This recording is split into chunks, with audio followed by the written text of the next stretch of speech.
నమస్కారం. Welcome to I dream. ధర్మ మార్గం విత్ విజిత కార్యక్రమానికి స్వాగతం. ప్రస్తుతం మనతో పాటు ఉన్నారు ఆధ్యాత్మిక గురువులు, ప్రణవ పీఠాధిపతులు, త్రిభాషా మహా సహస్ర అవధాని డాక్టర్ శ్రీ వద్దిపర్తి పద్మాకర్ గారు. ఇప్పుడు గురుగారితో మాట్లాడి మరిన్ని విషయాలు తెలుసుకుందాం. మనకున్న సందేహాలన్నింటినీ కూడా నివృత్తి చేసుకునే ప్రయత్నం చేద్దాం. నమస్కారం గురుగారు. గురుగారు, ఈ మధ్య కాలంలో ఎక్కువగా ఆడవాళ్ళు లలితా సహస్రనామ పారాయణం అనేది చేస్తూ ఉన్నారు. అంటే అది ఆలయంలో కూర్చొని చేసినా సరే, ఇళ్లలో అయినా సరే, ఒక నలుగురు అంతా ఒక దగ్గర కూర్చొని పారాయణం అనేది చేయడం ఎక్కువగా చూస్తూ ఉన్నాం. అయితే ముందు నుంచి లలితా సహస్రనామ పారాయణము ఇదంతా కూడా వైశిష్ట్యం ఉన్నప్పటికీ ఏదైనా ఒకరు మొదలు పెట్టారు అంటే దాని గురించి ఇంకెక్కువగా ఇప్పుడే కొత్తగా ఏదో ఉంది అనేటట్టుగా మాట్లాడుకుంటారు. అసలు ఏంటండి లలితా సహస్రనామ పారాయణం చేయవల్ల కలిగే ఫలితాలు ఏంటి? సృష్టౌ యా సర్గరూప జగదవన విధౌ పాలినీ యా చ రౌద్రీ సంహారే చాపి యస్యా జగదిదమఖిలం క్రీడనం యా పరాఖ్య పశ్యంతి మధ్యమాథో తదను భగవతీ వైఖరీ వర్ణరూప సాస్మద్వాచం ప్రసన్నా విధి హరిగిరిశారాధితాలంకరోతు. త్రిమూర్తుల చేత కూడా ఆరాధింపబడి అమ్మవారికి నమస్కారం చేసుకుందాం. నిజానికి అమ్మవారి ఉపాసన ఇవాటిది ఎప్పటిదీ కాదు, ఎన్నో యుగములుగా వస్తూనే ఉన్నది. పార్వతీమాతని ఎంతో భక్తి శ్రద్ధలతో ఆరాధించినట్టుగా శ్రీరామచంద్రుడు పురాణాల్లో ఉంది. రామాయణంలో కూడా విశ్వామిత్రుడితోటి ప్రయాణం చేస్తున్న రామలక్ష్మణులు దారిలో కుమారస్వామి కథ, గంగావతరణ కథ, పార్వతీ పరమేశ్వరుల కథ ఇవన్నీ శ్రద్ధగా విన్నారా లేదా? అప్పుడు కూడా రామచంద్రుడు పార్వతీదేవిని ఎంతో భక్తితో మనసులో ఉపాసించిన వాడే. కాకపోతే ఈ కలియుగంలో ఉన్న మానవుల లక్ష్యం ఏంటంటే, కొత్తగా ఒకళ్ళు పారాయణ చేస్తే అదే పారాయణ చేయటం వల్ల ఇదేదో కొత్తగా వచ్చింది అన్నట్టుగా దాన్ని ప్రచారం చేస్తున్నారు. కానీ దానికి ఈ సమస్తోప కార్యక్రమాలు కూడా, ఈ ఉపాసనా కార్యక్రమాలన్నీ కూడా ఎప్పుడూ యుగయుగాలుగా ఉన్నాయి. ఇప్పుడు నేను చదివిన శ్లోకం దేవీ భాగవతంలో ఆది మంత్ర శ్లోకం కాబట్టి దేవీ భాగవతం వేదవ్యాసుని చేత రచింపబడింది. దేవీ భాగవతం రెండూ కలిస్తేనే భాగవతం. అది పాండిత్యం ఉన్న వాళ్ళకి తెలుస్తుంది, సంస్కృతం మీద పట్టున్న వాళ్ళకి తెలుస్తుంది. ఇతరుల యొక్క వ్యాఖ్యానాలు చదువుకుని వాళ్ళ శ్లోకాల తాత్పర్యాలు తెలుసుకునే వాళ్ళకి మాత్రం తెలియదు అనుకోండి. అందులో ఈ లలితా సహస్రనామం యుగ యుగాల చరిత్ర కలిగినది. మహానుభావులు ఎంతోమంది ఉపాసించారు. అమ్మవారి గురించిన ఉపాసన మహాభారతంలో ఆదిపర్వంలో కనపడుతుంది, సభాపర్వంలో కనపడుతుంది, అరణ్యపర్వంలో కనపడుతుంది, ఇంకా విరాట పర్వంలో చెప్పేకర్లా. ఇప్పుడు ఈ లలితా సహస్రనామంలో ఉన్న నామములను గుదిగురిచ్చి ఒక స్తోత్రంగా ధర్మరాజు చేశాడు. ధర్మరాజు విరాటరాజు గారి కొలువులోకి వెళ్లే ముందు ఒక ఆలయం ప్రాంగణం దగ్గర నిలబడి అమ్మవారిని 24 శ్లోకాల్లో స్తోత్రం చేశాడు. ఆ తర్వాత వీళ్ళంతా మారువేషాలు వేసుకుని విరాటరాజు గారు కొలువులోకి వెళ్ళారు. కానీ చిత్రం ఏంటంటే, నిజానికి అమ్మవారిని స్తోత్రం చేసింది ఎవరు? ధర్మరాజు. ఎక్కడ? మహాభారతంలో విరాట పర్వంలో విరాటరాజు గారి కొలువు దగ్గరికి వెళ్లే ముందనమాట.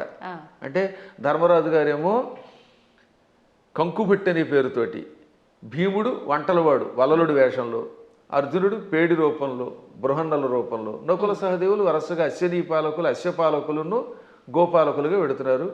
ద్రౌపదీదేవి మానిని అనే పేరుతోటి వెడుతోంది, మాలినిగా, ఇది సైరంధ్రిగా. విరాట పర్వాన్ని నర్తనశాలగా సినిమా తీశారు. అందులో ఏం చేశారనమాట, ధర్మరాజు గారు అమ్మవారిని స్తోత్రం చేస్తే ద్రౌపది స్తోత్రం చేసినట్టుగా జననీ శివకామిని అని పాట పెట్టారు. నిజానికి జననీ శివకామిని అందంగా పీసుశీల్ గారు అద్భుతంగా పాడిన స్తోత్రం నిజానికి ఎవరు చేశారనమాట? అది ఆ స్తోత్రం ధర్మరాజు చేశాడు. కాబట్టి ధర్మరాజు కూడా అమ్మవారిని ఉపాసన చేశాడు. ఇక ఆ తరువాత మరికొద్దిసేపట్లో భగవద్గీత ప్రారంభం అవుతుందనగా అర్జునుడు అమ్మవారిని 14 శ్లోకాల్లో స్తోత్రం చేశాడు. నమస్తే సిద్ధశానాని ఆర్యే మందర వాసిని కుమారి కాళి కాపాలి కపిలే కృష్ణ పింగళే భద్రకాళి నమస్తుభ్యం మహాకాళి నమోస్తుతే చండి చండే నమస్తుభ్యం తారిణి వరవర్ణిని అంటూ 14 శ్లోకములతో అమ్మవారిని స్తోత్రం చేశాడు. ఆ స్తోత్రాల్లో ఉన్న నామాలన్నీ లలితా సహస్రనామంలోవే. వాటిని ఇంకొక రకంగా గుదిగుచ్చి ఈయన స్తోత్రం చేశాడు. కాబట్టి వీళ్ళు అమ్మవారిని ఉపాసించారు. కాబట్టి అమ్మవారిని ఉపాసించటం అర్జునుడు చేశాడు కృష్ణుడి సలహా మీద, ధర్మరాజు గారు చేశారు. ఇంకా ఆశ్చర్యం, మనందరం ఎంతో ప్రామాణికంగా భావించే భాగవతం ఉందా? అవునండి. ఈ భాగవతంలో ద్వారకా నగరంలో శ్రీకృష్ణ పరమాత్ముడు సత్యభామాదేవి యొక్క తండ్రి సత్రాజిత్ అభాండం వేస్తే అభాండం నుంచి బయటపడడం కోసం వెళ్ళాడు. ఏది? మణి కోసం, శమంతక మణి కోసం. ఆయన ఎప్పటికీ రాకపోతే 28 రోజులు రాలేదు ఆయన. ఆ లోపు అమ్మవారిని స్తోత్రం చేశారు, అమ్మవారిని పూజించారు. ఎవరు? ఆయన భార్య రుక్మిణీదేవి, పక్కనున్నటువంటి మహానుభావుడు దేవకి వసుదేవులు అందరూ కూడా అమ్మవారిని పూజించారు. అప్పుడు అమ్మవారు ఏమంటుంది? బాలామణితో మణితో హేలాగతి వచ్చు వనరు హేక్షణుడనుచు అని అమ్మవారు పలికింది. తొందరలో శ్రీకృష్ణ పరమాత్ముడు భామామణితో వస్తాడు. అక్కడ భామామణి అంటే జాంబవతి, జాంబవతిని తీసుకొస్తాడు, మణితో వస్తాడు, జాంబవంతుడిని జయిస్తాడు, ఆయనకి కీర్తి వస్తుంది అని అమ్మవారు పలికింది. కాబట్టి సాక్షాత్తు శ్రీకృష్ణ పరమాత్ముడు అంతటి వాడు పునఃస్థాపన చేసిన ద్వారకా నగరానికి అధిష్టాన దేవత అంబిక. అంబిక అనే పేరుతో ఉన్నది. ఇది భాగవతంలో ఉన్నది, ఇంకెవరో పద్మాకర్ గారు రాసింది కాదు. కాబట్టి అమ్మవారి ఉపాసన ఎంత ప్రాచీనమో ఆలోచించండి. అలా ప్రాచీన కాలం నుంచి అందరూ అమ్మవారిని ఉపాసిస్తున్నారు. శక్తిని ఉపాసించకుండా ఎవడుంటాడు? ఇప్పుడు వెర్రి పెరిగిపోయి కొట్టుకోవడాలు పెరిగిపోయాయి. కాబట్టి అమ్మ లలితా సహస్రనామాలు, ఈ అమ్మవారి ఉపాసన యుగయుగాల చరిత్ర కలిగినది. అందులో ఇప్పుడు ఏంటంటే కలియుగంలో శక్తి కల్పం అవటం వల్ల ఎక్కువ పెరుగుతుందట. దీనివల్ల ఎక్కువ లాభం కూడా ఉన్నది. ఇప్పుడు మేము ఉన్నాం, నిత్యం చేసేది భాగవత సప్తాహం. నాకు కృష్ణ పరమాత్ముడు ఎంతో, అమ్మవారి ఉపాసనతో చేసే ఉపాసనేమో అమ్మవారిది, కానీ మానసికంగా లోపల కనబడేది కృష్ణుడు. అర్చన అభిషేకం చేసేది శివుణ్ణి. కాబట్టి శివుడైనా కృష్ణుడైనా అమ్మైనా ఉన్నది ఒకే చైతన్య స్వరూపం. ఆ జ్ఞానం కలిగిన వాడు, వాడి స్థాయి వేరు. జ్ఞానం లేనప్పుడు రూపాలతో మాత్రమే కొట్టుకునే అజ్ఞానుల స్థాయి వేరు. అందుకే లలితా సహస్రనామం వీటికి అతీతమైన చైతన్య స్వరూపం అది. గురుగారు, ఇప్పుడు మీరు అన్నారు అమ్మవారైనా కృష్ణుడైనా శివుడైనా అంతా ఒకటే శక్తి స్వరూపము, మూర్ఖులు అని చెప్పి. ఈ మధ్య కాలంలోనే నాకు జరిగిన ఒక ఎక్స్పీరియన్స్, నేను ఎక్కువగా శివుణ్ణి ఆరాధిస్తూ ఉంటా. ఎందుకు అనవసరంగా నువ్వు శివుణ్ణి ఆరాధిస్తున్నావు, అమ్మవారిని పట్టుకో, శివుణ్ణి ఆరాధిస్తే ఏం ఫలితం లేదు, వాడు పిచ్చోడు ఇంకా ఎక్కువ ఇబ్బందులు పెడతాడు అని చెప్పి అన్నారు. దానికి నేను ఏం సమాధానం చెప్పాలంటారు? నేను ఎలా నిర్ణయం తీసుకోవాలంటారు? అవతల మూర్ఖులు అయితే వాళ్ళకి ఏం సమాధానం చెప్పద్దు, మన పని మనం చేసేద్దాం. కొంచెం జ్ఞాని అయితే అజ్ఞానంతో కాకుండా కొంత జ్ఞానం కలిగితే వాడికి సమాధానం చెప్పచ్చు. అందుకే భర్తృహరి సుభాషితాలు చాలా గొప్పవి. అజ్ఞ సుఖమారాధ్య. అజ్ఞ అంటే ఏమీ తెలియని వాడు ఉన్నాడు, మూర్ఖుడుగా. వాడు మూర్ఖుడు కాదు, ఏమీ తెలియని వాడు. ఏమీ తెలియని వాడిని బాగు చేయొచ్చట. అజ్ఞ అంటే ఏమీ తెలియని వాడు, సుఖం ఆరాధ్య బాగా చెప్పడానికి అర్హుడు. ఏమీ తెలియని వాడు కూర్చోబెట్టి చెప్పచ్చు. అంతే. సుఖతరం ఆరాధ్యతే విశేషజ్ఞ. బాగా చదువుకున్న పండితుడికి చెప్పచ్చు, ఏమీ తెలియని వాడికి చెప్పచ్చు, బాగా తెలిసిన వాడికి చెప్పచ్చు. జ్ఞానలవ దుర్విదగ్ధం బ్రహ్మాపి నరన్నరంజయతి. జ్ఞానలవ దుర్విదగ్ధుడు అంటే అర్థం ఏంటనమాట? తెలుసున్నది ఎంత, లవము అంటే కొంచెం, కొంచెం తెలుసు కానీ అన్నీ తెలుసు అని వాడికి అహంకారం. ఈ మధ్యన అలాంటి వాళ్ళు ఎక్కువైపోయారంట యూట్యూబ్లో. వాడికి ఏం తెలియదు, నాకు తెలుసు అని అహంకారం. అలాంటి మూర్ఖుణ్ణి బ్రహ్మాపి నరన్నరంజయతి. అటువంటి నరుణ్ణి బ్రహ్మ కూడా బాగు చేయలేట. వాడికి ఏం చెప్పలేడు, బ్రహ్మ వచ్చి చెప్పినా వెండవాడు. అందుకే కొంతమంది మూర్ఖులు చూసారా, నేను దేవుడు చెప్పినా చేయను, దేవుడు వచ్చి దిగొచ్చినా విన్నంటాడు. వీడి మొహానికి దేవుడు దిగి వస్తాడా? ఏ దేవుడే కదా, దెయ్యం కూడా దిగిరాదు. అంచేత అటువంటి వాళ్ళకి మనం చెప్పక్కర్లేదు, మన పని మనం చేయాలి. కానీ ఒక గొప్ప అద్భుతమైన శ్లోకం ఆది శంకరాచార్యుల వారు మనలాంటి వాళ్ళ కోసమని దేవి అపరాధ క్షమాపణ స్తోత్రంలో రాశారు. ఆ స్తోత్రం పేరేంటి? దేవి అపరాధ క్షమార్పణ స్తోత్రం. అమ్మా నన్ను క్షమించు అని చిట్ట చివరి చెప్పే స్తోత్రం. అద్భుతమైన స్తోత్రం అది. కొంతమంది వాళ్ళు అది కూడా ఆయన రాయలేదని పిచ్చివాదం చేసేవాళ్ళు ఉంటారు, వాళ్ళని మనం పక్కన పెట్టేద్దాం. కానీ చితాభస్మాలేపో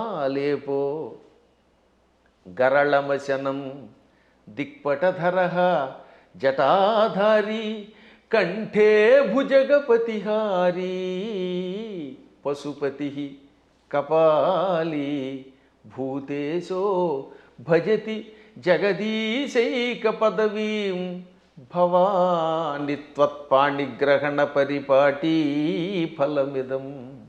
భవాని అంటే ఓ పార్వతి, నీ భర్త శివుడి దగ్గర ఏముందమ్మో గొప్పతనం, ఇది ఎంత గొప్పగా ఉంటుంది. ఈ స్తోత్రం చివరిదాకా వినాలి జాగ్రత్తగా. ఆయన చితాభస్మాలేప, ఎవడో శవాన్ని తీసుకెళ్ళి శ్మశానంలో కాల్చారు. ఆ కాల్చగా వచ్చిన బూడిని ఏమంటారు? చితాభస్మము. చితి మీద నుంచి వచ్చినటువంటి భస్మం. ఆ భస్మాన్ని ఆలేప, ఒంటికి పూసుకుంటున్నవాడు. మనం గంధం పూసుకుంటాం అంటే మా బొట్టి వాళ్ళం పూర్వం గంధం అరగ తీసుకు పూసుకునేవాళ్ళం. మీ బొట్టి వాళ్ళు ఈ మధ్యన పెర్ఫ్యూమ్స్ వచ్చాయి కదా, కిష్కం కిష్కం అనేది ఏదో కొట్టుకుంటాడు, మళ్ళీ అందులోంచి గాలి వస్తుంది, అందులోంచి వచ్చేది గాలేగా పొగేగా అని మళ్ళీ అడ్వర్టైజ్మెంట్లు. సరే ఏది ఏమైనా మొత్తం మీద సుగంధ ద్రవ్యాలు పూసుకుంటారు. ఆయన మాత్రం ఒంటికి ఏం చేస్తాడు? కాష్టంలో బూడిద పూసుకుంటాడు. పోని ఆహారం ఇడ్లీలో చపాతీలో బూరిలో గారెలో దధ్వజనో తిండు, గరళ వశనం, విషమే ఆహారంగా స్వీకరించాడు. ఇంకా మంచి బట్టలు కట్టుకుంటున్నాడా? కనీసం పద్మాకర్ గారైనా అంతో ఎంతో మంచి లాల్చీ వేశారు. కానీ ఆయన దిక్కులే వస్త్రం. దిక్కు అంటే తూర్పు మొదలుకొని అన్ని దిక్కులు. పటము అంటే వస్త్రం. దిక్పటధర అంటే దిక్కులను వస్త్రముగా ధరించేవాడు. అదే దిగంబరుడు అంటే. దిక్కు అంబరహ దిగంబరహ. అంబరం అంటే వస్త్రం. దిక్కులు వస్త్రంగా ధరించేటంటే అర్థం ఏమిటమ్మా? ఇప్పుడు ఉదాహరణకి ఈ గదే పద్మాకర్ గారికి బట్ట అంటే ఇంక వేరే వస్త్రం వేసుకోలేదు. అది దిక్కులు వస్త్రంగా ధరించేటంటే ఏ బట్టలు లేకుండా ఉన్నాడు. అక్కడికి అది అయిపోయింది. ఇక తర్వాత ఏమంటున్నాడైనా, జటాధారి, చక్కగా క్రాఫ్ దువ్వుకోడు, కర్లింగులు లేవు, కటింగులు లేవు, జడలు అట్టలు కట్టేసి ఉంటాయి. ఆ అట్టలు కట్టిన జడల్ని ధరిస్తున్నాడు. మెడలో బంగారపు గొలుసు ఒక్కటి కూడా లేదు. భుజగపతిహారి, బుస్సుమని మీదకు వచ్చే కాటురాజు గారిని మెడలో వేసుకున్నాడు ఆయన. పావుని గొలుసుగా వేసుకున్నాడు. పశుపతి, ఇంకా ఆయన ఎవరికి అధిపతి? పశువులకు అధిపతి. చేతిలో చూస్తే ఏ కంచమో ఆకో పుచ్చుకుని వాళ్ళంతా బఫేని పెడుతున్నారుగా, ఆయన స్వామివారు ఏం చేస్తున్నారట? కపాలం ధరిస్తాడు. భిక్షాపాత్రగా చేతిలో పుర్రిని ధరించాడు, బ్రహ్మ కపాలాన్ని. భూతేశ, భూతాలకు అధిపతి. ఇవన్నీ అవలక్షణాలు పైకి కనపడ్డాం.